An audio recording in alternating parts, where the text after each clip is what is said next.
what we'd like are just a few concluding sort of observations on the day of what people thought were the most important issues maybe raised or issues not raised that should be raised before the end of the day. And then we'll go to John Taylor and then Stephen Coleman. And then we'll go around the room in terms of initiatives based on the discussion. And so be brief, but please take the time you need to. Yes. Thank you. I have some points accentuated so during the day that struck my interest, and the first one is from the presentation by Jerry Fischender, is that he showed that well, his main point was that the consumer is becoming a creator, and this means that citizen is no longer just a consumer, but it's also becoming a creator of information. And I think that's rather important, and I'll try to, what I'll do is try to relate this to possible legal aspects. Is that, for example, we also see this in the data protection environment, that when people make their own weblogs, for example, the consumer or the citizen becomes the controller of the personal information that is being processed, which is a very different kind of looking at data protection than was the way of looking at when the Data Protection Directive was drafted in 1995, by looking at large databases with personal data from citizens, and now the citizens is becoming the owner and the manager of his own personal data. So the concept of who is the controller of the personal data is changing. That was one of the points that's interested me in the presentation by Jerry.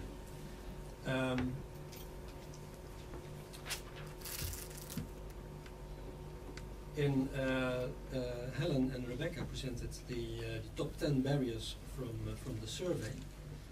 One of the points that I accentuated was that the question whether businesses, how many businesses are using eGovernment, for example, and well, very simple measure to promote the use by businesses to use eGovernment is to make it compulsory for them, like we have in the Netherlands, that every business has the obligation to apply their tax forms electronically. So when choosing for such an option, you have 100% application of e-government in businesses. Another point was, another issue is that, well, what I said before, just a few minutes ago, that despite the fact that we have in the European Union several directives which are aimed to harmonization of legislation in the European member states, you still have to conclude that there are several differences in legislation at the national level. So I explained that this is part because of the bandwidth that exists in several directives, but it means that despite the fact that we have European legislation, it doesn't mean that legislation in every European country is exactly the same everywhere and at every topic. So this is an issue to keep in mind, I think.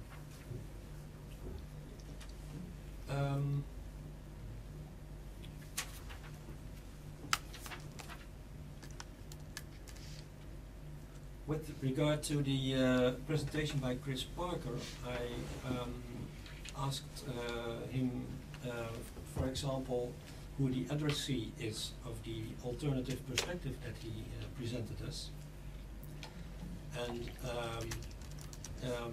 well, the idea behind my question was that risk management that he proposed was that is well, let's say, focused on and addressed to the organizations, the information providers, the e-government providers.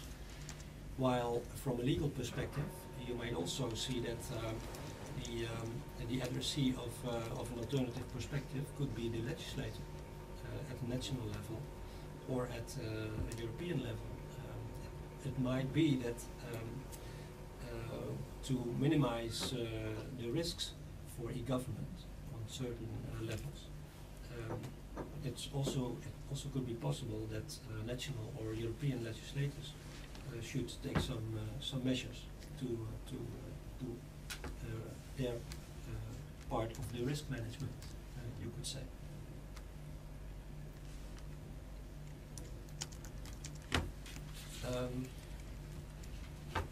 Well, finally, we talked about consulting the public online. Finally, my points.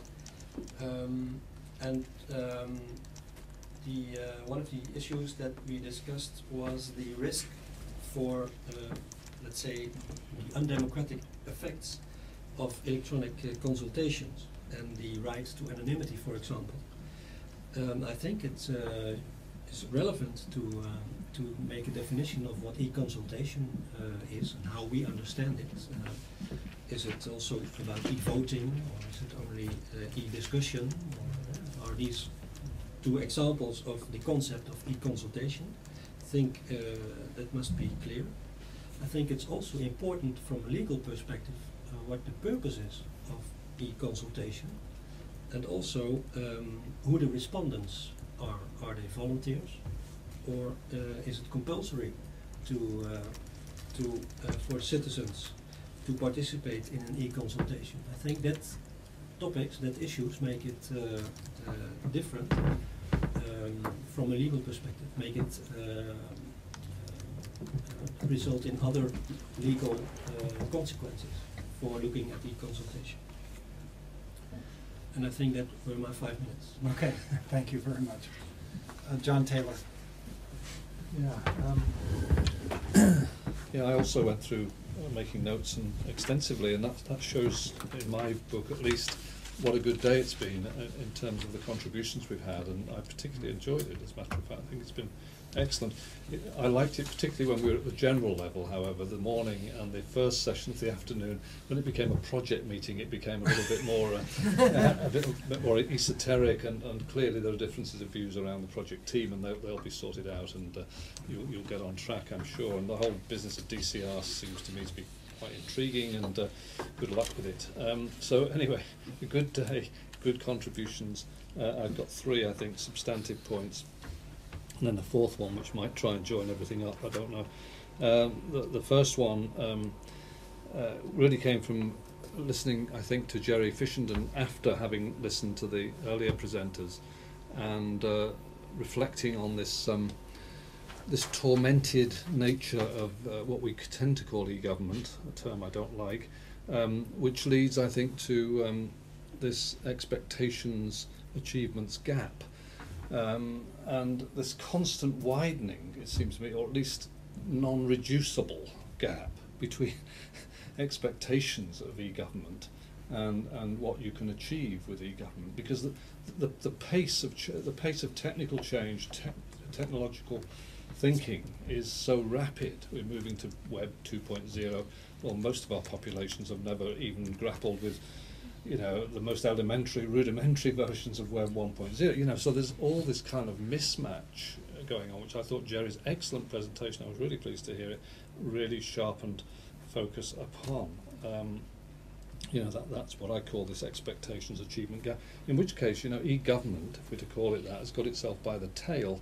It can never be a satisfactory kind of world that you're trying to measure, and if I look at the so-called real world that I do research in, looking at large government ministries in the UK wrestling with, doing more e-related work, e-implemented work, doing all that messiness and trying to get their act together, both internally and with other partners, and not to mention getting citizens to buy into it. it's such a long way away from Web 2.0 and this, you know, this idea of complete personalisation of information coming off all these sites, and God knows when are we predicting as experts that Web 2.0 will really have bite amongst our myriad populations? I don't know. Anyway, so that's the first thing. This kind of contradictory forces at work in the way in which we conceptualise and think about this thing called e-government, the heady images of the industry versus the kind of messiness of the real world and its low-tech orientation. The next point I made was this, what I thought was a really interesting talk by Chris Parker on risk management, and indeed not just risk management but project management. And it struck me that, you know, one of the big themes, I think, one of the big barriers in e-government is not just the conceptualization of it, but the management of it, and the way in which, I think Trond, you said something like this as well, the way in which e-government has been ghettoized, if you like, into units in government.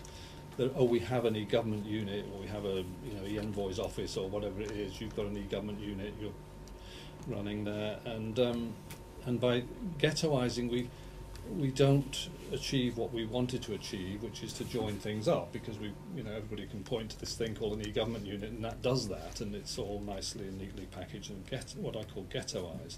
So along comes risk management and project management in particular, and this idea of joining things up through a good project management practices, and the frustration there, the new frustration there of which is actually bringing back the old frustrations of what we used to call matrix management, bringing different stakeholders together around the table and running a project through them, only to realise that those stakeholders are never actually going to do anything other than relate back to their homes, as it were, their home base, because that's where the career is. So you've still not got that kind of joined up, integrated approach that you thought you might have.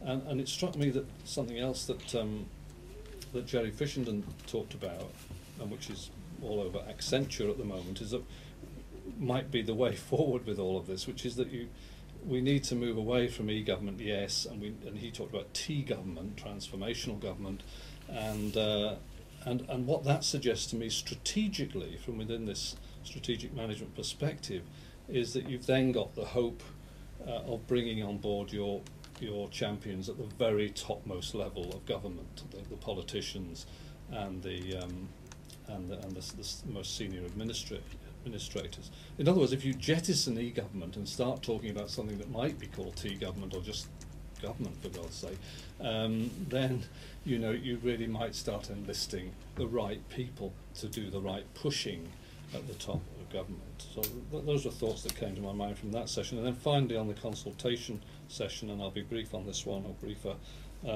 which is I made notes here which I think relate back to what you were saying, and again what Trond was saying about the multi-channel strategy. If you're trying to evaluate forms of e-consultation, then I would have thought in keeping with multi-channel strategies, certainly in terms of the electronic channels, digital TV might be one of them, text as well as voice, and online, then you might you ought to be looking at examples where all of those are being used, it seems to me, to do a full sort of examination or evaluation of consultative methods. And then very finally, I mean, just to throw away a little comment at the end, where does all this lead? It seems to me that the prefix E is a common theme in what I've been saying. The prefix E is just not terribly helpful. It does tend to segment, segregate, ghettoize, reduce. I really do think we need to get back to thinking much more about government and how government applies technical forms of technical solution and how it engages the citizens with it. And that's not a trite point. It's a point which I think the whole E thing, the E prefix, has created a paradigm within which we all get rather trapped, and we do our work within it and we shape our research accordingly, and actually we're missing the point most of the time. Excellent. Thank you, John. Stephen, are we missing the point? E. Should we drop the E? Sure. I think most of it's been said. I thought it was an interesting day. I thought there were three kind of spaces that were explored in the first half of the day that I found interesting. First of all, I thought it was interesting to think about how e-government pushes us out of traditional political units, and, for example, in the European context, makes us think about regional units. I don't think that's been explored nearly enough. It's a fascinating political question. How do you deal with the flow of communication that doesn't follow borders? And if you are going to have a citizen-driven or citizen demand-driven flow, that flow is not always going to follow borders. It is going to follow language groups, it's going to follow communities of interest. It is going to push governments into sort of contortions that the government isn't used to being in. So that's one sort of spatial issue that came out of today and I found interesting. The second one was about intermediaries, which I guess is another sort of space worth looking at. And it's one that the Oxford Internet Institute have been looking at for a long time in terms of these proxy users of the internet and people who help them to engage. And I think there's more to it than that. I think there is a whole set of people who, particularly if we take the kind of stuff that Jerry Fishenden was talking about, are going to have to rely on others in order to do the kind of things that they want to do. So I might, at some time in the next year, decide to set up a blog, and the content for that blog will reflect real things that are happening in my life and real communication, and I think it would be authentic at a communicative level. But it won't be authentically me working it at a technical level with somebody else. I can only enter that space with the support of intermediaries.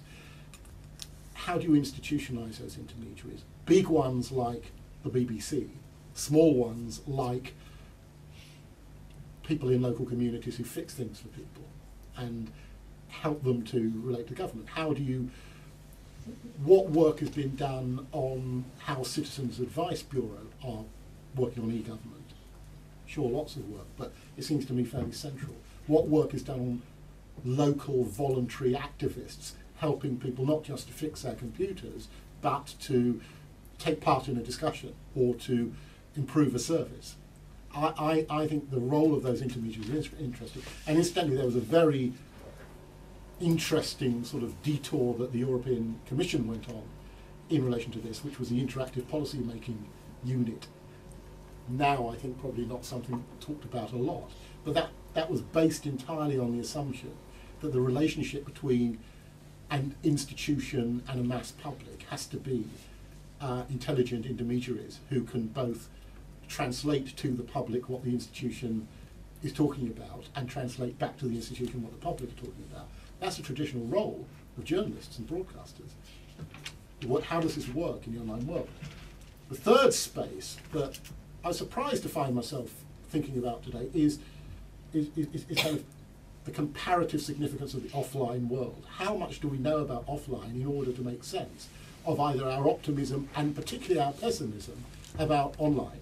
You know, how many things are people doing offline they are not doing, or that they could be persuaded to do or would be persuaded to do online? And just by raising those sort of awkward questions that I raised this morning, I sort of stimulated myself into thinking, actually, I don't think I know nearly as much as I thought I did about what people are doing in the offline world, and perhaps none of us do. So I think those spaces are interesting. The final point, I have one slight disagreement, a brilliant summing up by John, but I actually think John Trond might be wrong about ghettoisation. I think the good thing about the E is that it does enable us to raise conceptual issues that traditional public administration studies very rarely wanted to think about, certainly in kind of getting to the root of things.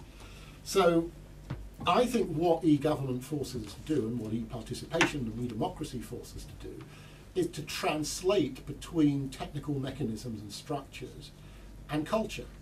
It forces us to start asking questions about what people want to do because they like doing it, or they find it beneficial to themselves, or it becomes a habit of their lives, and what people are able to do because there is a structural facility there for them to do it.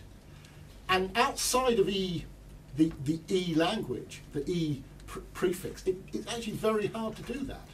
Because if you enter into most political science, public administration debate, and this debate I know has got more critical in recent years, but generally speaking, the people who are interested in structures don't like to think too much about problems of culture. And the people who are interested in culture, particularly these days, know very little about structure.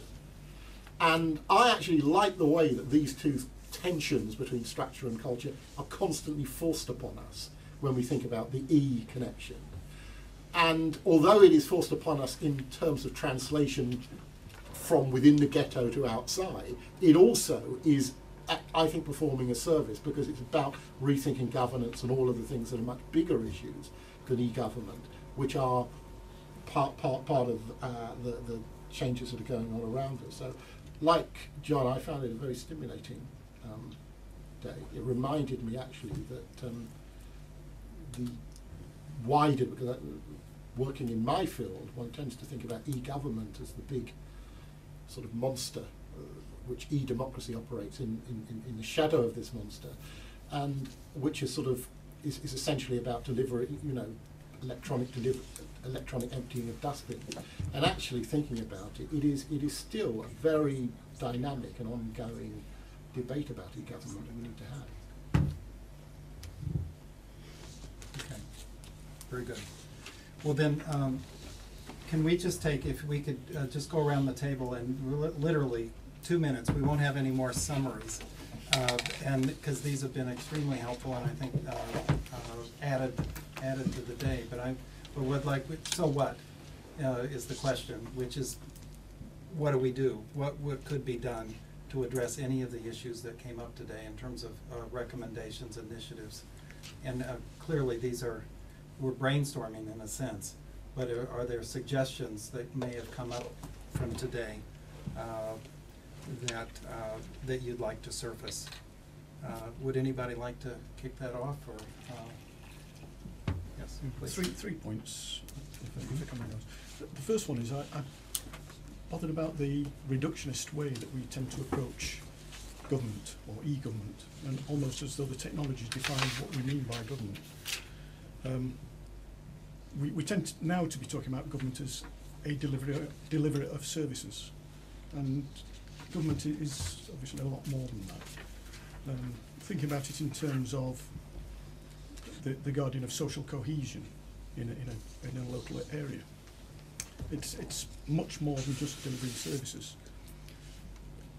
Within that, we also need to retain at the local level the power to act and to achieve social cohesion. And it seems to me that electronic service delivery tends to take away some of the power of the local power brokers, because they're no longer directly engaged with those services that mean so much to the citizens. The second point is to see government in its environment. Again, we've tended to compartmentalise. Government is a fixed, defined entity, and that is what we're applying E to. But in fact, government engages with business, with citizens, with all the institutions in its area. And it's not just about doing e-government as an entity. We've got to look at the relationships. So, for example, in some of the work that we've been doing, we've seen that we are good at putting in e-government into local authorities. We're good at broadband infrastructures. We're awful about working across those boundaries, working with business, working with citizens. Those are the things that we don't do well. And we've got to recognise that most of those interactions take place at a lower level. They're not national issues. It happens locally. Those transformational changes will take place at a very local level. And I think we're not really engaging with those issues. And the final one, I think, relates to possibly the Web 2. I liked a lot of the items that John Taylor was talking about. we're moving towards massive structural change in government. The networked organisations, government now is, a lot of the functions are outsourced, a lot of the functions are done in partnership with other organisations, joint service delivery. Child protection is a good example where a whole range of institutions are working together to deliver quite a complex service. Who does the citizen talk to? How do you engage with a networked structure of service delivery? And I think in terms of consultation, we've got some real issues there about who is the citizen trying to engage with in this consultation process. And that's really the issues that have come up today for me. Okay, thank you, John. William, can we just go around the table now? And please be brief, but...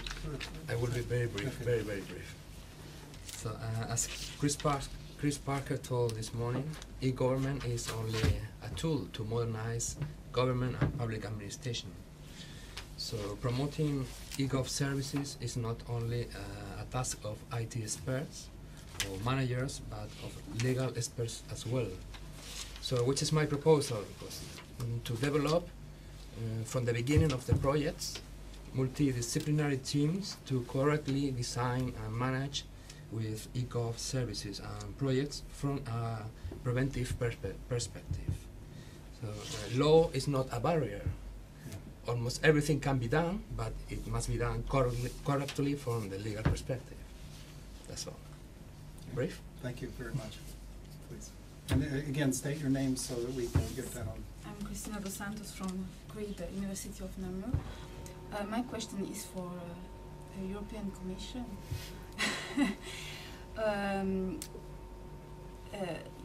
The day was very useful to identify other issues that I didn't realize before. And my question is, what do you think to do with the recommendations that can be given in this workshop? Because if you take into account the European legislation, it is not an innocent choice for European Union to choose directives. I don't know if you understand my point of view. I don't think that European Union wants to uniformize all the legal framework, because it's impossible at this moment. All the countries are very different. We have all legal cultures very different. You have to take into account that we have common law and traditional Roman law, and I think it's too hard to try to give inputs, general inputs like this. You have to take account to many specific issues before arrive. This workshop has been very interesting and given me new perspectives that I will bring back into not only the work directly here, with the Commission, but also with the other studies that I'm running or my colleagues are running, and I know that I will bring some perspectives from here into those studies and enrich those already, so that it's already having that kind of impact. What kind of impact it'll have on whether we do more or less in terms of regulation is way too early to say, but and I agree with you. I mean, there's probably a good reason that we don't have a lot of regulation in the internet area. It is an unregulated space, and well, it's part of your task to tell us whether it should remain this way, or and in what areas we really should be serious about trying, however difficult it is. Rebecca? Well, I was just quite struck this morning by Jerry Fisherden's idea of mygovernment.com, where people create their own spaces to kind of link with government, and I see that with the, I teach on a master's here with e-learning students, and students do precisely that. They're starting to create their own space where they choose who they want to interact with and how they want to interact with them. So I think the kind of issues around usage and trying to incentivise people to use e-government services was something that I was quite interested in hearing about today. Bob Carlson. My aphorism regarding technology is that technology tends to heal itself, but we have a long-term illness. It's chronic but not fatal. We have to give technology and learn what technology is for, and we will find that out. We have found it out with technologies long before we had online technologies. We had offline technologies, and we learned how to use them. We need to do the same thing here. It took us a long time to learn how to use call centers effectively. We are now learning how to use e-commerce effectively, and it will take a long time also. It took at least 10 years with call centers to learn how to use them effectively. It will probably take that long. In the meantime, the technology is both part of the problem and part of the answer. The technology is making available promises to us that we would like to have available to solve problems for us. And the technology companies are overselling what it is and telling us that it's going to do wonderful things. In time, it will in fact do those things. Things that are impossible today will become trivial in a few years' time as far as the power of technology to do it, and the technology will heal some of the problems it's creating. But the problems it is creating right now are creating lots of issues that we're discussing today. I think we need to follow the leaders wherever we have these things, and the people who have been successful. Who has been the leaders in the e-space? And it's the media, largely, the people who are selling devices, the carriers, the people selling books and phones and music and whatever. What are they doing, and what is successful about it? They're out there making these things, and people are actually using them. The travel businesses, the banks are using them. We need to, in effect, understand what they're doing and follow the citizens where they're going in this, and find out what the sites they're using, why are they using them, and what's happening to them. There's an issue about new channels trying to supplement or eliminate old channels, and that just doesn't happen. What happens is you still can go into a store and buy music if you want to, although a lot of it's being, so it's changing and the paradigm is changing, but it takes a long time for that paradigm to switch, and you never really get to switch off the old technology, and it's very expensive. So you have to figure out how you're going to pay for this before you get deeply into it, because it's going to be a supplemental channel. It's not going to be a displacing channel. We have to understand the difference between ease of use and usefulness. It may be very easy to use an e-government site or to use any site, but if you get onto it and it's not really useful, it's not very helpful, and there's a big difference there. It is still a fact that 70% of complex transactions that people attempt on the internet fail, because the sites simply aren't friendly enough to deal with them, or they leave you dead-ended someplace, or you get to screen 22 and you find you need your mother's passport number, which you don't happen to have with you, and it's not saved, and you have to go back. And people just give up after a while. I thought it was just me. This is really you wear them down eventually. We have to look at what we're doing with these things, with skill sets, and who we're allowing to build these sites. The skill sets are different. Techies do not have the skill sets, the communication skill sets, to talk to people and sell things and be change managers. They simply don't have those bones in their bodies. Techies go from A to Z, and they hit every letter along the way, and they make sure that things work, but they don't get on the feeling side and do things well from that side. And yet, we give the projects to the techies and hand it to them, wash our hands of them, and expect the techies to deliver something, including the change management part of the process, which absolutely cannot work, because these people don't understand what it is. They don't understand the issue from that side. They go and they do the A to Z, they deliver us something that works, and then they wonder why they get fired, because there's no change management on the back end of it. Yet they're the people that we have to do with it. We have to understand the difference between techies who don't have interpersonal skills and government largely, which doesn't have technical skills. And we need to marry those sides together and find a way to do that. The barriers that you mentioned, Bill, earlier on, we have to find a way to find people who are doing these things right, and ultimately ask the citizens what it is, who's doing it right, and what would they really want out of the back end of it. Thank you.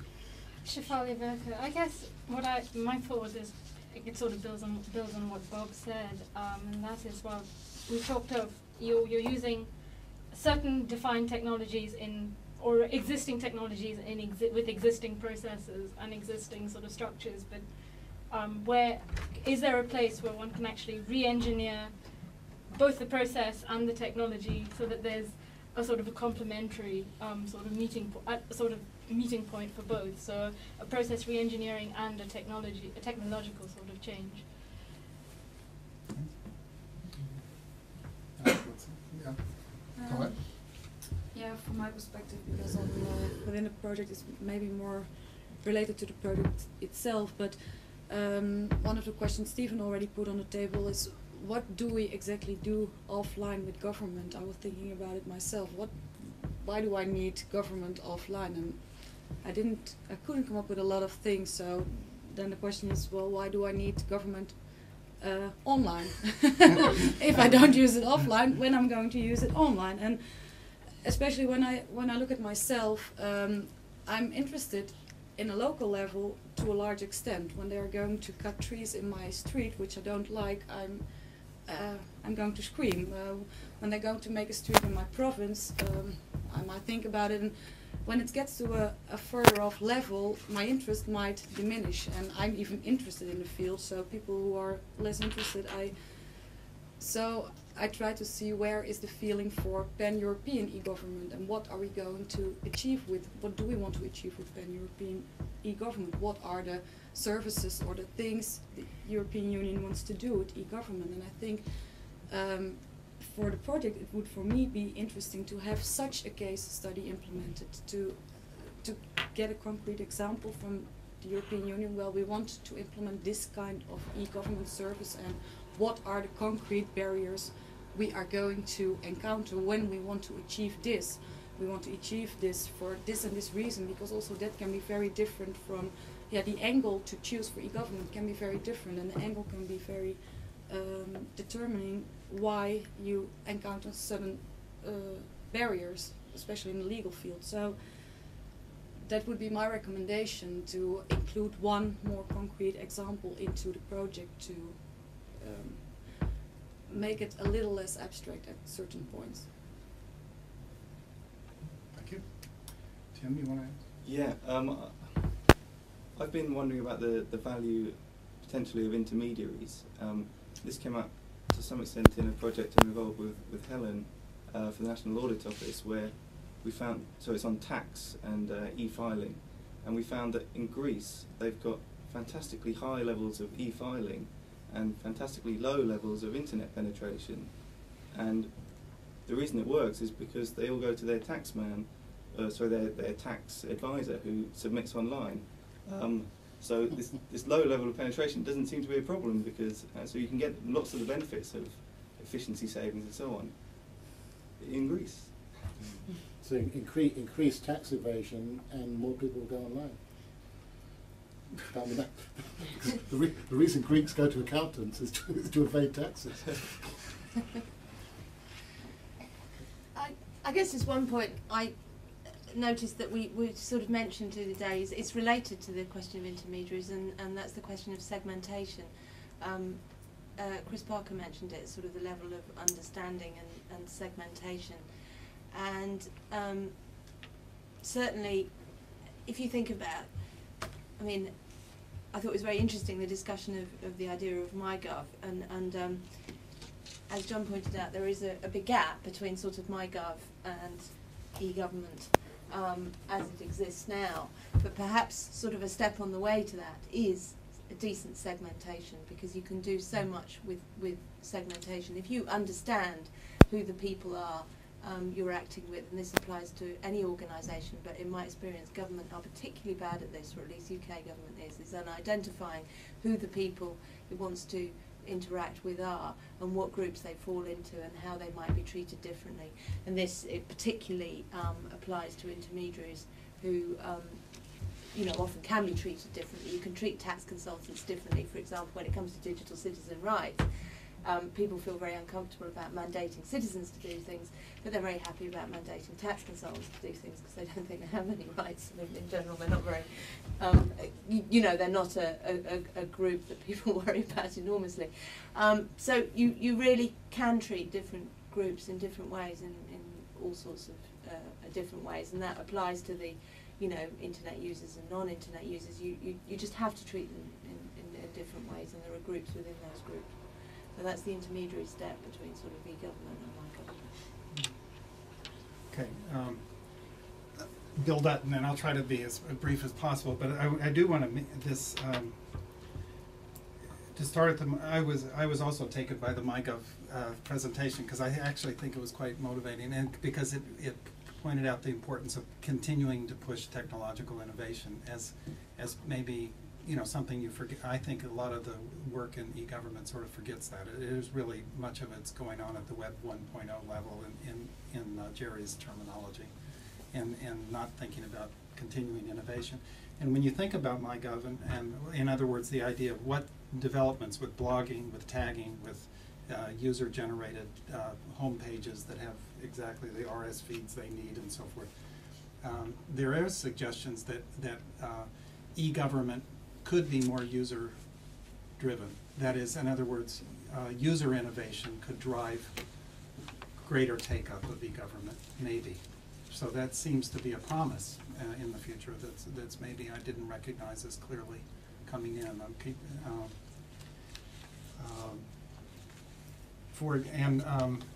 And I think that it's also the discussion really reinforced my view that we should keep the E and focus because, you know, there's forever we always thought of the electronic documents as a poor analogy to paper, you know, as a poor copy of paper, but as you said, John, it's a real fundamental transformation. Now, you know, most documents are originally digital, and paper is a copy of an electronic document. And I think even though the take-up of eGovernment is not great, more and more of government is really electronic.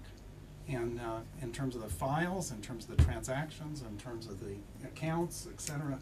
And the paper and the buildings are, you know, facilitating those activities. I mean, you know, just like in paper and electronic documents, the switch, not a digital switch, but a switch so that the digital government is perhaps the core. And we don't know anything about it. I thought Helen would say more about this, but actually this is one of the things she mentions is we know a lot about government, structures of government, law, you know, but we know very little about the digital government. How many websites a government has, how it's structured, who controls it. It's like everybody assumes somebody else knows that, but actually many governments don't know what websites they have and how they're structured and who controls them, who uses them, etc. So we need to focus on eGovernment, I think. And on the point about whether we should give advice and whether anybody would take it, I think we should never, you should give advice and it's somebody else's job whether they take it or not. But I think that there could be all sorts of levels at which we might be able to come up with recommendations that could be taken up by somebody. For example, on the e-consultation point, just two examples. Coming out of this discussion, I would think, what if we said, you know, e-consultation should not require people to identify themselves? It could be, they should have the right to be anonymous in an e-consultation. Well, can we do that? Are there any barriers to that? Another potential problem is the involving people. Stephen's point about how the socio-demographics of participation are skewed, like many other levels of participation. But if we targeted consultations, the idea of battered women or people living in a floodplain, the more targeted probably consultations might be, the more likely that you'll get meaningful participation maybe by those real stakeholders in an issue. And so can we do that? Would there be any barriers to doing that? Would that be viewed as undemocratic or not open? But maybe targeting to particular groups would be more effective. So I think there might be some potential recommendations that could come out of this that some groups, some that could be meaningful to take up. But with that said, I think, Trond, unless you would like to add any closing comments, you have to run. Yes. Okay, so let's conclude. I want to thank everybody for coming. I think the speakers did a terrific job. I think it was I appreciate some of the comments of the concluding comments that suggested the day was stimulating. And if you came away with some idea that you didn't come here with, that I think that's a success.